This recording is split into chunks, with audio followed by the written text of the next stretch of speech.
*123# gave me the account balance. It was 350 rupees.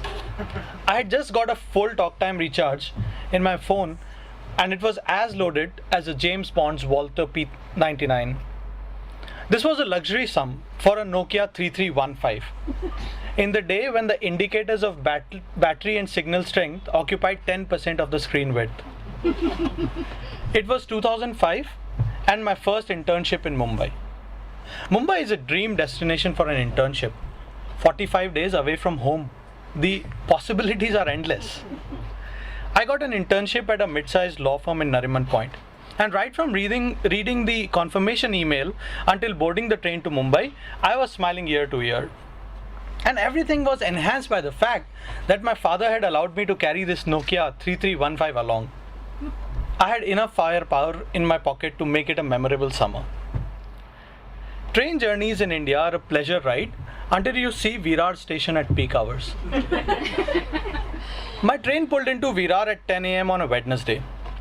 People were oozing out of the doors even when the train had started moving out of the platform. It made me so scared. June and crowds don't go very well in India. I was not at home. It was June and this story is set in a very crowded city. The following Monday, my uncle came with me to the Mulund station to help me with the season ticket, platform number, deciphering of the slow and fast locals. With each new lesson, I was becoming progressively enlightened about the ways of this city. And I have learned in numerous such journeys that if you're seated on the window or the middle seat, then you don't even have to budge a centimeter to accommodate the fourth person who is allowed to ask for the seat in the second last compartment. It's only the person sitting third who has to make a wee bit of space. The middle person actually doesn't even make an eye contact with the fourth guy, lest he'll have to make a little space for him. Well, as per my instructions, after taking the train south, I was to go to CST station and take the bus with the number 1. It's the bus straight to Nariman Point without any stops. Now, I have seen queues in my lifetime, the ones outside a Hanuman temple on a Tuesday. But those earth-warmish lines would hold no water in front of this anaconda. How is a new guy supposed to know that the queue he saw right outside the railway station gate would be actually the one leading up to the bus that he's supposed to board? So I walked all the way up to the gate of the bus and back into the station gate to get into the queue. But I don't think I'm the only one who has ever done that. So the queue was moving and I sauntered along to the bus number 1.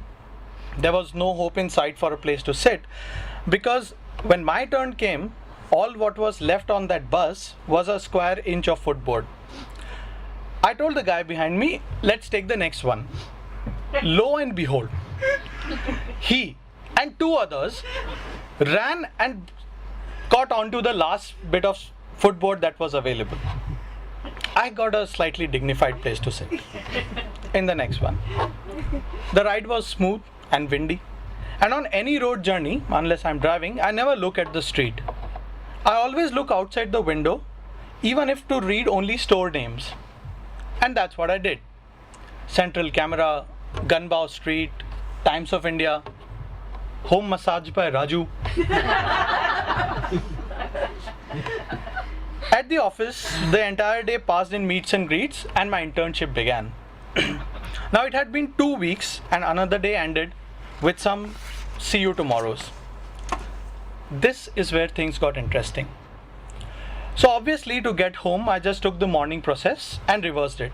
Take the bus number 1 to CST and then a slow train to Mulund. I boarded the bus. It wasn't as crowded as it used to be in the mornings.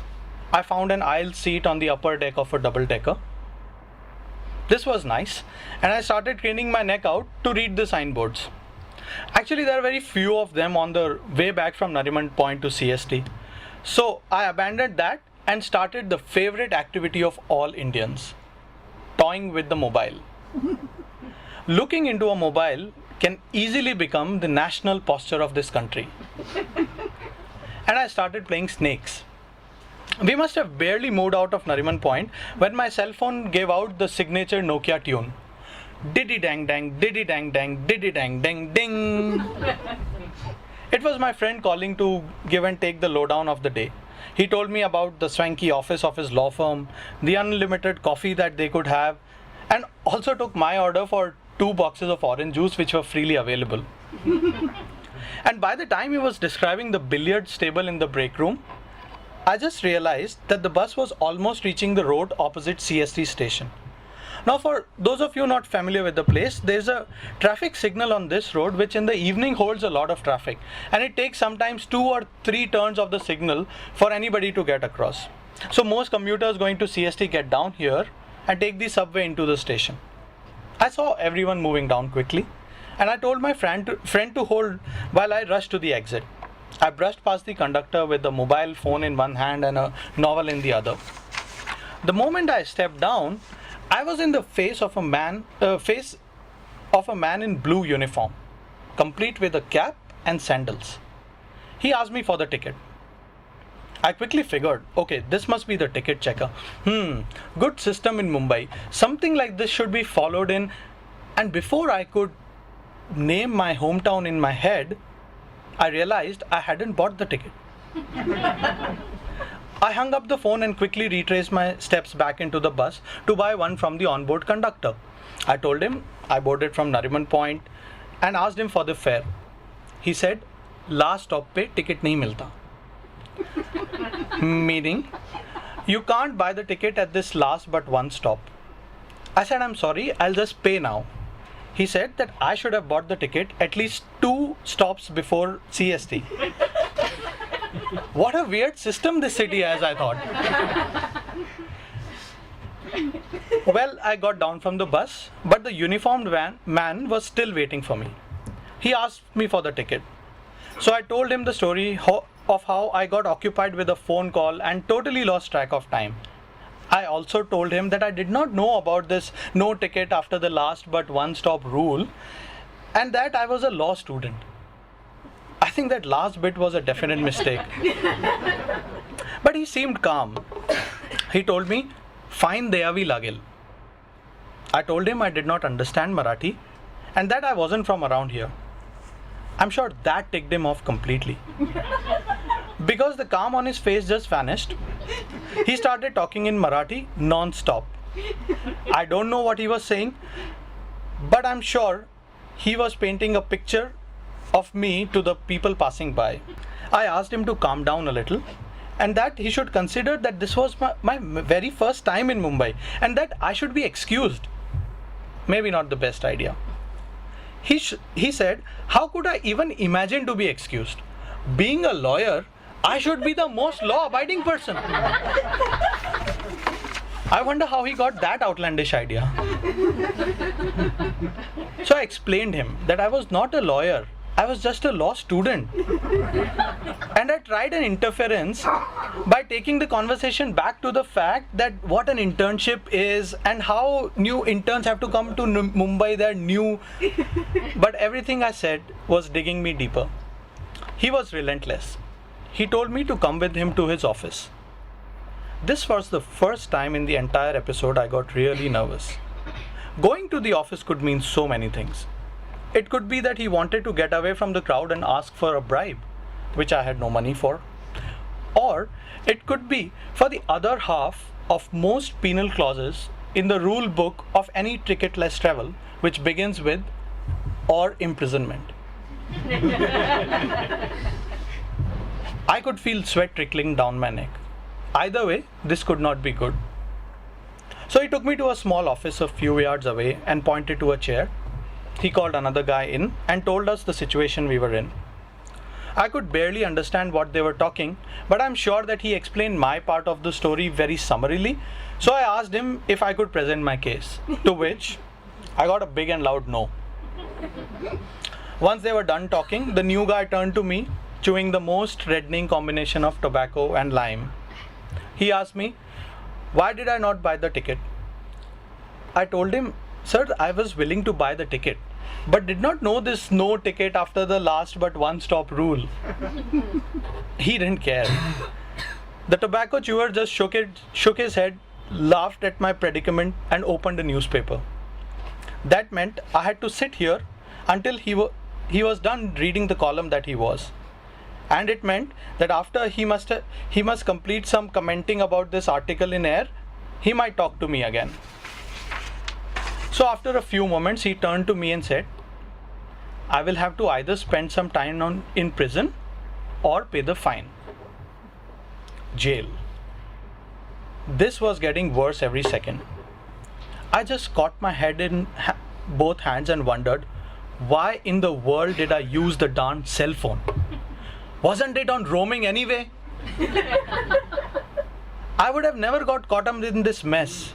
I started to figure out how much I had in my wallet because going to jail, even for a few hours, was just out of question.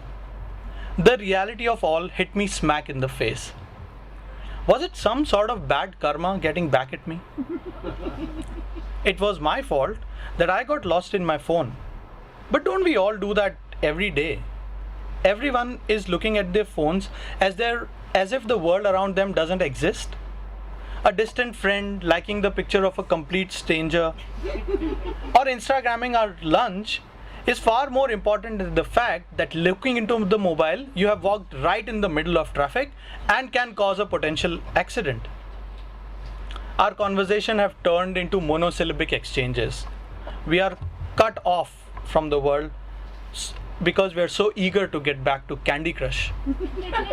Or at least last year we were.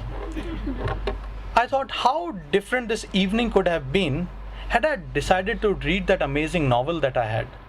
Or just be in the moment. This is the birthplace of Buddhism. I could have enjoyed the quiet bus ride or try to predict that the branch of that low-hanging tree would come right through the window and could I pluck the leaf out of it? Which is always fun to me. But no, my calling was for electronics. Well, I figured that I have about 250 rupees in notes, 5 and 6 coins, and a 100 rupee note in the emergency compartment of my fake Gucci wallet. For a second, I thought I would bribe them 50 each and get going. But these guys were already hating me, and I didn't want to take that chance. By this time, they had stepped out for another round of tobacco. I walked to the doorway and took a deep breath and told them that I was willing to accept my mistake, but I was not going to do prison, which meant I was willing to pay the fine. They were agreeable to this. One of the two went inside and got a receipt book. The other one watched over me. I stood sheepishly and waited for the fill in the blanks to begin. Naam, I replied, age, religion, address, all filled up. He gave the receipt for me to sign on it and accept the accusations. I did and gave it back. He tore the page out of the book and handed it to me. I was about to be robbed of my monetary support, maybe for the entire month. My mind was already knitting stories that I was going to tell my uncle to get some money from him for completing this dream internship.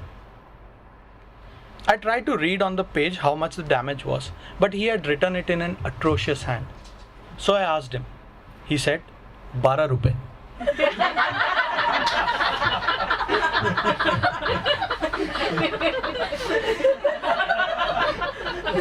What? 12 rupees, he repeated in English.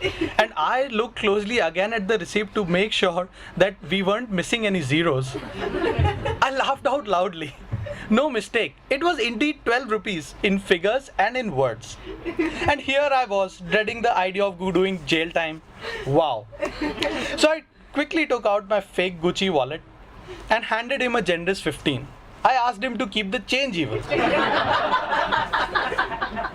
So I folded this receipt, kept it in my pocket, and walked out of their office with my head held high and the promise of a dream internship restored. The phone buzzed in my pocket, indicating a message. I pulled it out. It was a balance confirmation SMS. It read, "Your last call cost you 12 rupees. And as I walked down the subway to the CST station, I thought to myself, it actually costed 24. Thank you.